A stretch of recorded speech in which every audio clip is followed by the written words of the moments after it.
구원의 복된 역사가 오늘 우리 가운데에 함께 하시는 줄 믿습니다.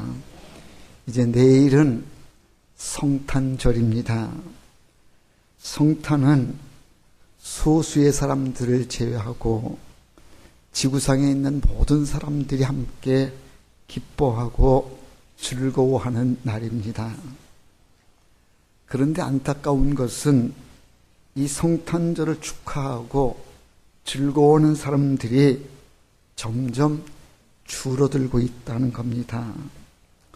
전에는 벌써 12월 달만 돼도 성탄 캐롤이 울려 퍼지고 카드를 보내고 성탄 선물을 나누고 교회당에서는 종소리가 울려 퍼지고 하는 성탄의 분위기가 아주 12월 달서부터는 뜨겁게 시작이 되는데, 요즘은 성탄절이 가까이 와도 성탄 캐롤 듣기가 쉽지가 않고 성탄 분위기가 이렇게 달아오르지를 못하는 이런 모습을 봅니다.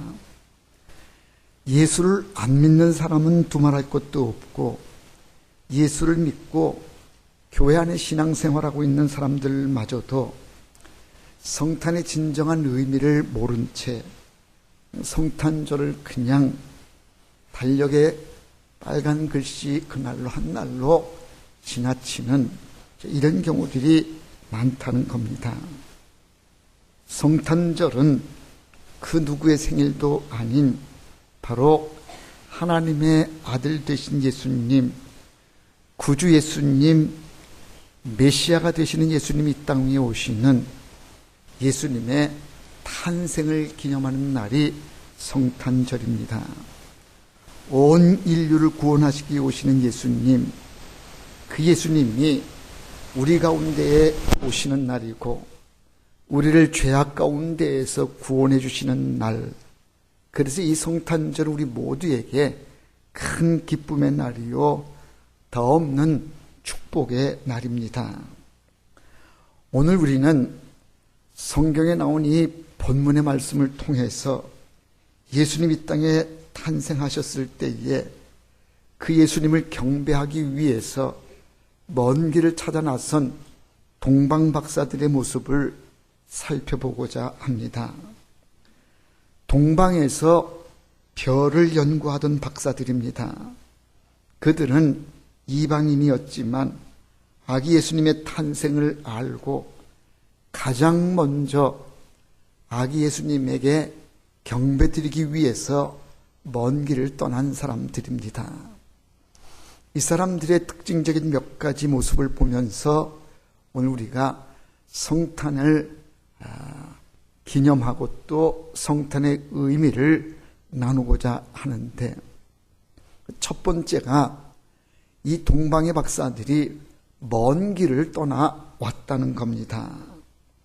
오늘 본문 1절 말씀에 보면 헤롯 왕 때에 예수께서 유대 베들레헴에서 나심에 동방으로부터 박사들이 예루살렘에 이르러 말하되, 동방으로부터 박사들이 예루살렘으로 찾아왔다는 겁니다. 왜 찾아왔는가? 아기 예수님 탄생하신 것을 보기 위해서 찾아온 겁니다.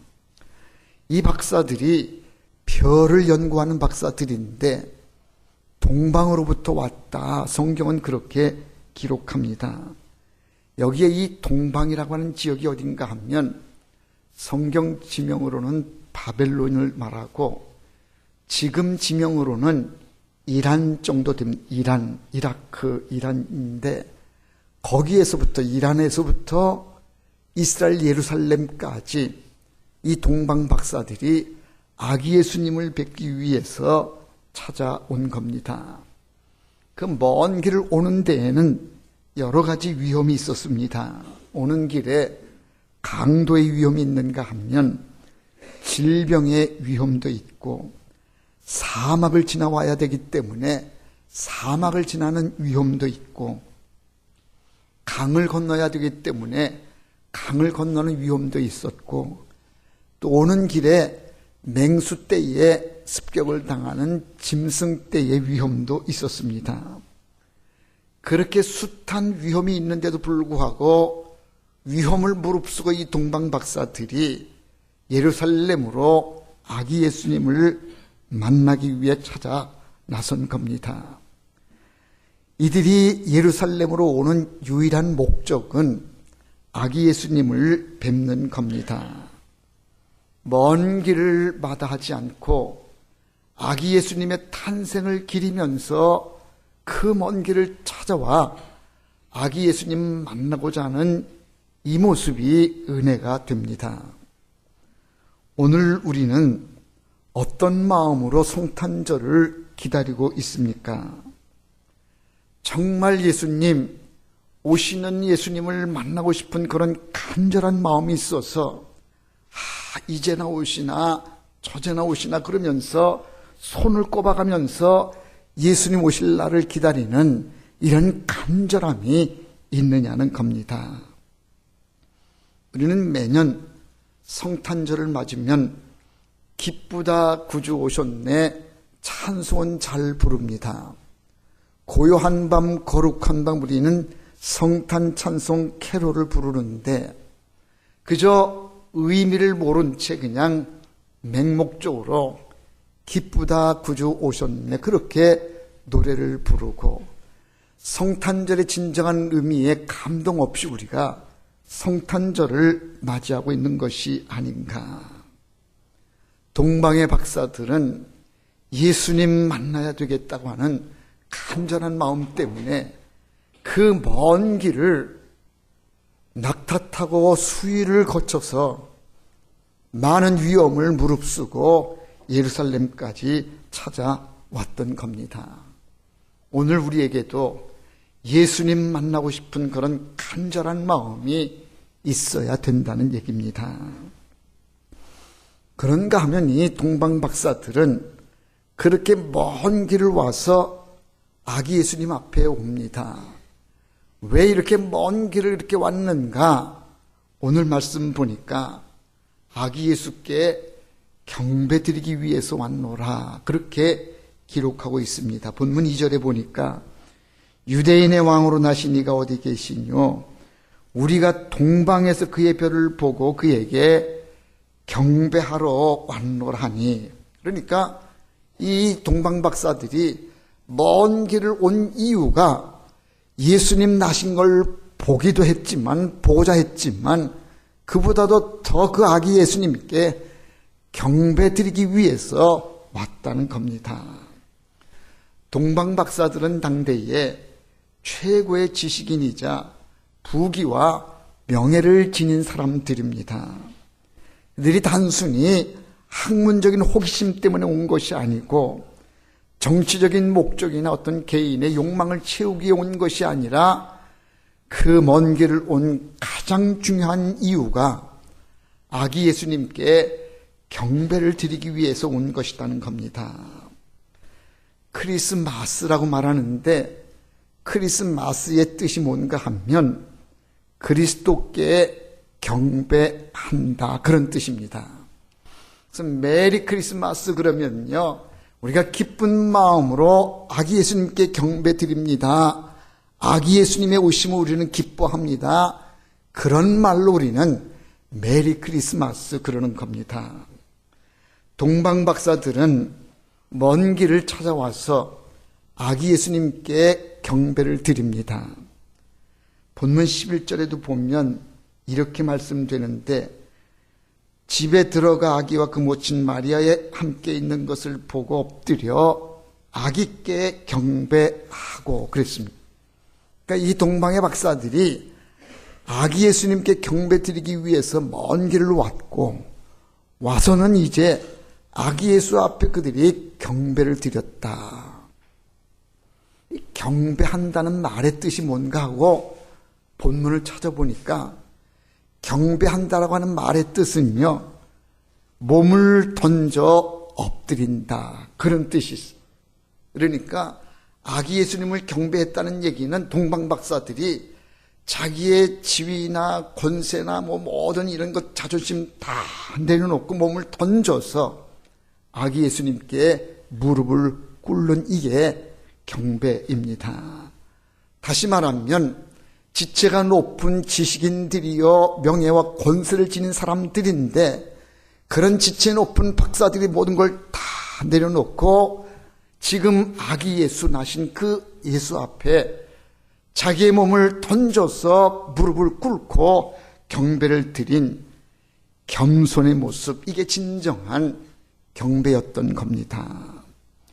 동방의 박사들은 모든 지위와 체면, 자존심을 다 내려놓고 완전히 예수님 앞에 무릎을 꿇어 경배를 드렸습니다. 이게 참된 예배입니다.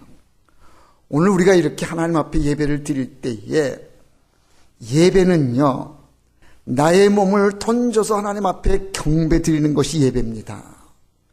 근데 혹시라도 예배를 관람하는 것을 생각하면 안 됩니다. 예배는 구경하는 것이 아니라 앞에서 집례하고 있는 목사와 회중들이 하나가 되어 가지고 한 마음으로 하나님 앞에 우리의 모든 것들을 내어 드리면서 무릎을 꿇고 예배하는 이게 참된 예배입니다. 그러니까 여러분들은 지금 목사님이 앞에서 어떤 설교를 하느냐, 말씀을 어떻게 하느냐, 이걸 그냥 구경하고 듣는 게 예배가 아니고 지금 우리는 함께 찬송도 부르고 또 대표로 기도하시기도 하고 말씀을 나누기도 하면서 우리 모두가 지금 하나가 되어서 우리의 몸을 하나님 앞에 던져드리면서 우리가 경배드리는 이게 참된 예배입니다. 동방의 박사들은 아기 예수님 찾아와서 그 아기 예수님께 무릎을 꿇고 경배를 드렸습니다. 오늘 우리도 그렇게 아기 예수님을 맞이해야 되고 그런 참된 경배를 드려야 됩니다.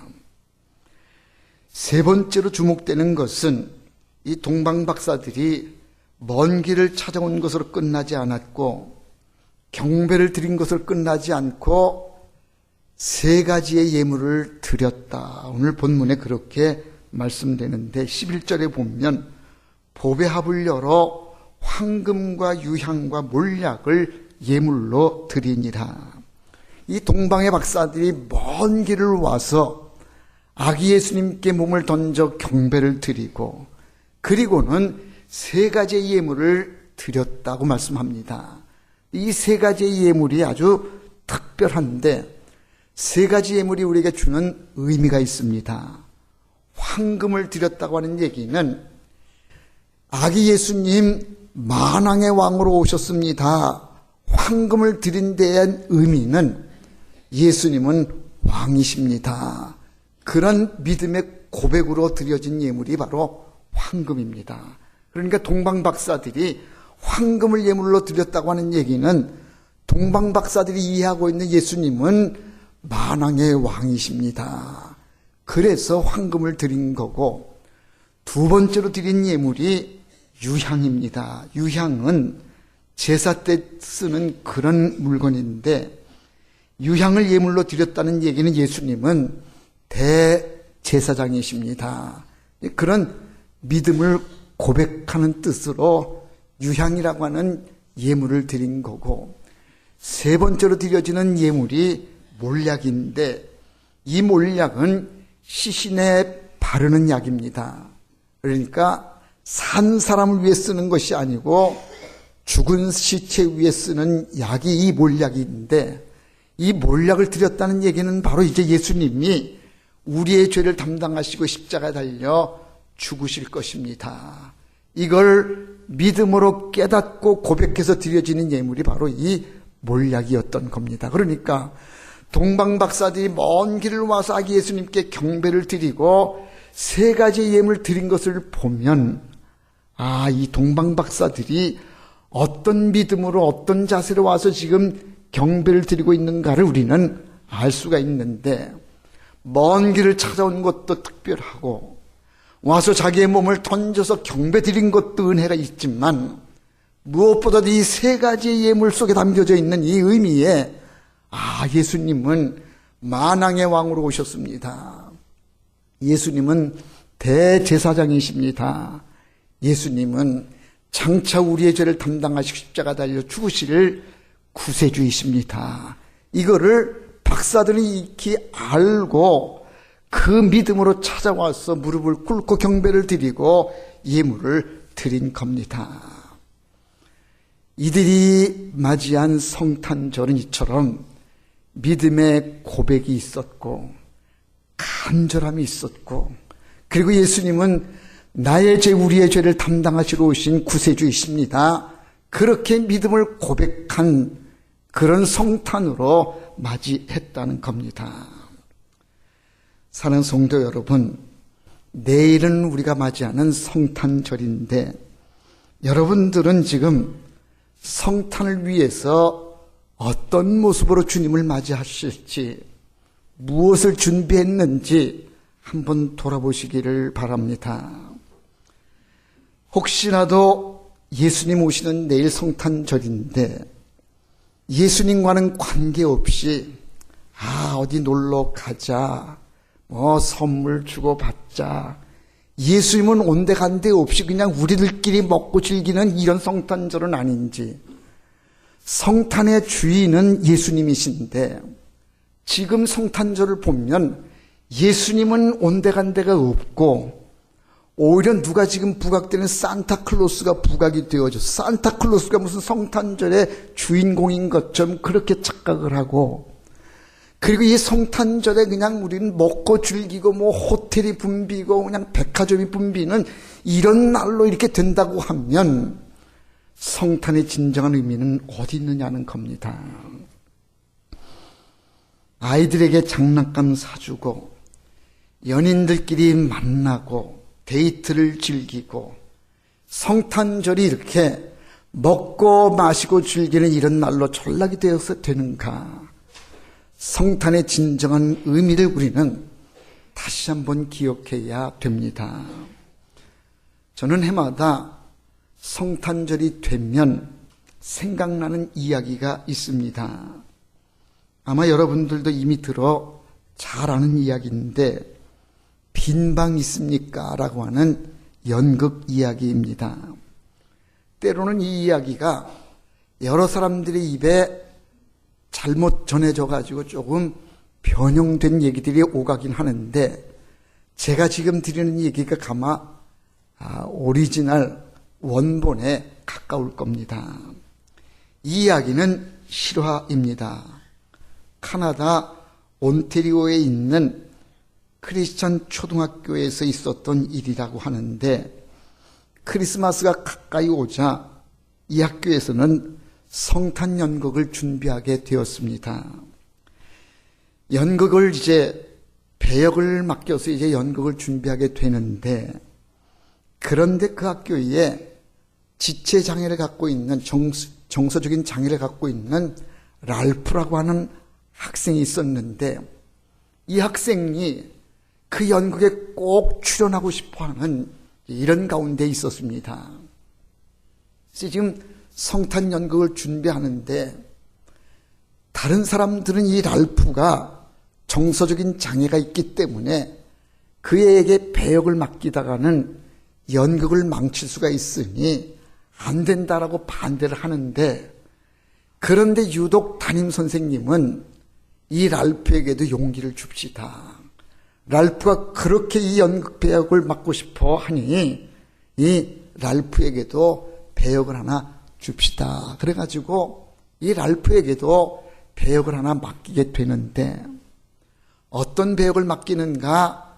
대사도 가장 짧고 그리고 출연도 그냥 간단하게 이렇게 소화할 수 있는 그런 배역을 맡기자. 그래가지고 그 연극에 여관집 주인 역을 맡기게 됩니다. 그러니까 이 여관집 주인 역은 요셉과 마리아 역을 맡은 이가 와가지고 방이 있습니까? 라고 물으면 방 없어요. 이 말만 하면 되는 그런 아주 간단한 역할인데, 그 역할을 이제 이 랄프에게 맡기게 되어지고, 그리고 이 선생님은 랄프가 정서적인 장애가 있기 때문에 이걸 잘 할 수 있도록 아주 특별히 연습을 다 시켜서 이제 연극을 준비했습니다. 드디어 연극이 시작이 됩니다. 요셉이 마리아를 데리고 이제 여관 앞에 도착하는 장면입니다. 여관 문을 두드렸어요. 그리고 주인이 나옵니다. 주인에게 묻습니다. 빈 방 있습니까? 그러면 대본에 나와 있는 대로 방 없어요. 그러면 되는 겁니다.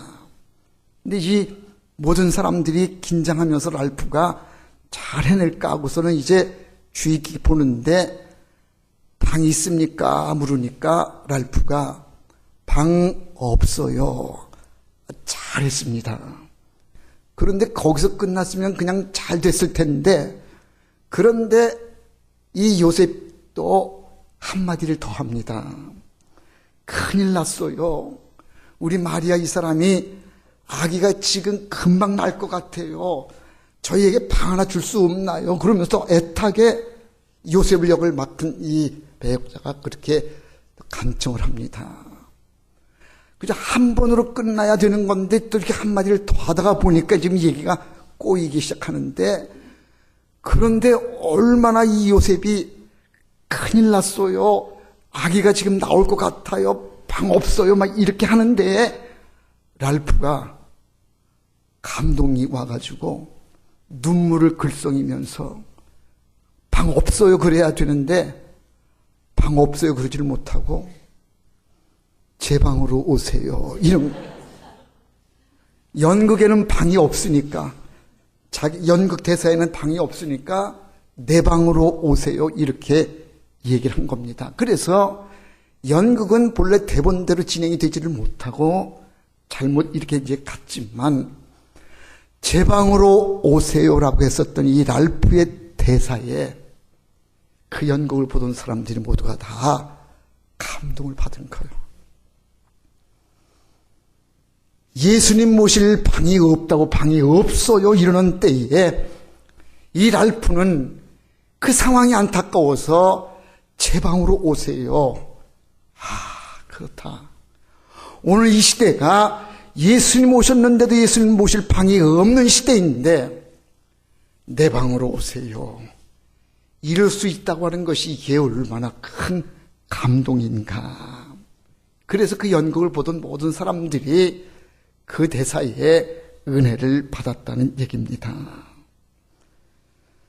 성도 여러분, 이 얘기가 우리에게 주는 아주 많은 그 시사점이 있는데, 제대로 되려면, 그리고 똑똑하고 바르게 하려면 방이 없어요 그래야 돼요. 그런데 랄프는 정서적인 장애가 있어요. 어떻게 보면 우리가 볼 때에는 좀 모자란 사람이에요. 그런데 장애가 있고 좀 모자란 사람은 제 방으로 오세요 그러는데, 똑똑하다는 사람들, 이게 원칙이다, 이게 바르다라고 하는 사람들은 방 없어요 그래요. 오늘 우리들은 다 똑똑하고 바르기 때문에 방 있어요 주님 물으실 때에 방 없다고 말하는 그런 사람들 아닌가. 방이 있어야 되는데, 주님 모실 수 있어야 되는데 우리에게는 그런 방이 없다는 게 이게 마음 아프지 않느냐. 이렇게 하덕규 집사가 있어요. 하덕규, 이분이 쓴 노래가 있는데 가시나무라고 하는 노래, 이 하덕규라고 하는 분은 시인과 촌장이라고 하는 이런 가수 활동으로 많은 인기를 얻은 사람인데, 그런데 이 사람이 공연 끝에 찾아오는 허탈감, 공허감 때문에 우울증에 시달리게 됩니다. 되게 연예인들이 이런 경우들이 많다 그러는데, 그제도 어떤 연예인이 우울증에 시달리다가 스스로 목숨을 끊었다는 안타까운 뉴스를 봤는데, 그렇게 공연을 하고 난 뒤에 찾아오는 그런 허무함, 또 허탈감, 공허감 때문에 우울증에 빠진 이 하덕규 인양반도 그렇게 우울증에 시달렸는데, 그의 누나가 교회 출석을 잘하고 예수를 잘 믿었대요. 그래서 그 누나가 이 하덕규 이 사람 보고 너도 교회 가자. 그래서 이 하덕규 이 사람을 데리고 교회에 가고, 교회에 다니면서 이 하덕규 마음속에 예수님이 찾아와서 예수님을 만나게 되어지면서부터 이제는 우울증을 이제는 이겨내게 되어지고, 그리고는 이제 새로운 삶을 이제 하덕규 이 사람이 이제 살게 되면서 교회에서 집사직까지 받아 하덕규 집사가 됐는데, 이분이 지난날 그렇게 허탈하고 우울증에 시달렸던 그때를 기억하면서 노래를 쓴 것이 바로 이 가시나무라고 하는 이런 노래. 이 가사가 아주 큰 은혜가 되는데요. 화면에 뜰 겁니다. 그냥 앞부분만 제가 소개하면, 내 속엔 내가 너무도 많아 당신의 쉴 곳 없네. 내 속엔 헛된 바람들로 당신의 편할 곳 없네. 내 속엔 내가 어쩔 수 없는 어둠, 당신의 쉴 자리를 뺏고, 내 속엔 내가 이길 수 없는 슬픔, 무성한 가시나무 숲 같네. 가사가 내 안에 내가 너무도 많아서, 그래서 당신이 쉴 곳이 없네. 주님이 내 안에 들어오실 자리가 없다는 거예요. 내 안에 내가 너무도 가득 차 있기 때문에, 빈자리가 없기 때문에 주님 오심에 주님을 모셔드릴 수, 맞아드릴 수가 없다는 얘기입니다. 내 안에 가시가 너무 많다. 가사에 보니까 이 가시나무에 새들이 날라왔는데 와가지고는, 가시나무이기 때문에 가시에 찔려가지고 새가 상처를 입고 갔다. 이 가사가 그렇게 돼요. 내 안에 너무도 내가 많아. 내 안에 가시가 너무도 많아. 그래서 여기에 빈자리가 없다. 이 가사의 내용이 그래요. 주님 오시면 주님 오실 빈자리가 있어야 되는데, 우리 안에는 내가 너무도 많아가지고 주님을 모실 수 있는 자리가 없다는 거예요. 내 안에 가시가 너무 많아. 그저는 눈이 막 이게 막 아픈 거예요. 눈이 막 아파서. 그래서 그냥 나이가 드니까 눈이 처져서 눈썹이 저를 찔러, 이렇게 눈을 찔러가지고, 그래서 가끔 제 아내 보고 눈썹 좀 빼달라 이제 그러는데, 그날은 눈썹의 문제가 아닌 것 같고 막 그래서 수요일이었어, 수요일. 그래서 수요 저녁 예배를 드려야 되는데 막 그때서부터 눈이 아파가지고 빨리 그러면 안과를 가자 그래가지고 수락산 여기 있는 안과에 갔더니 그 의사가 눈썹을 안 뽑으셨네. 눈썹이 찔른다는 거예요. 내 안에 내 눈썹이 나를 찔러. 근데 이게 얼마나 아픈지. 여러분, 다른 누가 나를 찔러서 아픈 것이 아니라 내 안에 내가 너무 많아가지고 나를 찔러요. 내 안에 가시가 너무 많아가지고 주님 모실 자리가 없어. 성탄의 기쁨인데 그 성탄의 주님을 모실 자리가 없어요. 내 안에 너무 많아서 욕심도 많고 자존심도 많고 저 따지고 이해하고 이런 것들이 너무 내 안에 너무 많아서, 그래서 주님이 거하실 자리가 없는 이런 현실이게 내 안에 내가 너무도 많아서 이걸 비워내지 않고서는 주님 오시는데 방이 있어요? 물으실 때에 방 없어요. 내 안에 주님 모실 여유가 없어요. 내 안에는 내가 지금 가득 차 있어요. 주님 오시지 마세요. 모실 수가 없어요. 오늘 우리들의 현실이 그런 것이 아니냐는 거예요. 준비된 마음이, 빈 마음이 있다고 하면 주님 어서 오세요. 여기에 준비된 방이 있어요. 여기에 거하실 곳이 있어요. 어서 오세요. 이래야 되는데 오늘 우리의 현실이 내 속에 내가 너무 많아서 주님 모실 수가 없네. 이런 안타까움이 오늘 우리의 모습이 아닌가. 진정한 성탄은 내 마음속에 빈 마음을, 빈 자리, 빈 방을 준비하는 겁니다. 이번 성탄절에 주님 오시면 어서 오십시오. 내 마음에 준비된 방이 있습니다. 내 마음에 빈자리가 있습니다. 주님 어서 오시옵소서. 그렇게 고백할 수 있는, 그리고 그렇게 주님을 모셔드리는 기쁜 성탄절 되시기를 주의 이름으로 축원합니다. 기도합시다. 사랑 많으신 아버지 하나님, 성탄절을 맞이합니다. 주님 오시는데 우리 안에는 왜 이렇게 내 것들로 가득 차 있는지, 주님 모실 여유가 없고 주님 모실 수 있는 빈자리가 없는 것을 주님 불쌍히 여겨 주옵소서. 이제는 내 안에 있는 자존심도 다 비우게 해주시고 내 안에 있는 가시도 다 제거하게 해주시고 주님을 내 중심에 모실 수 있는 성탄이 되게 하여 주옵소서. 주님 어서 오세요. 내 안에 빈 방이 있습니다. 내 안에 빈자리가 있습니다. 주님 오세요. 기쁨으로 맞이할 수 있는 모두가 되게 하여 주시옵소서. 예수님의 이름으로 기도하옵나이다. 아멘.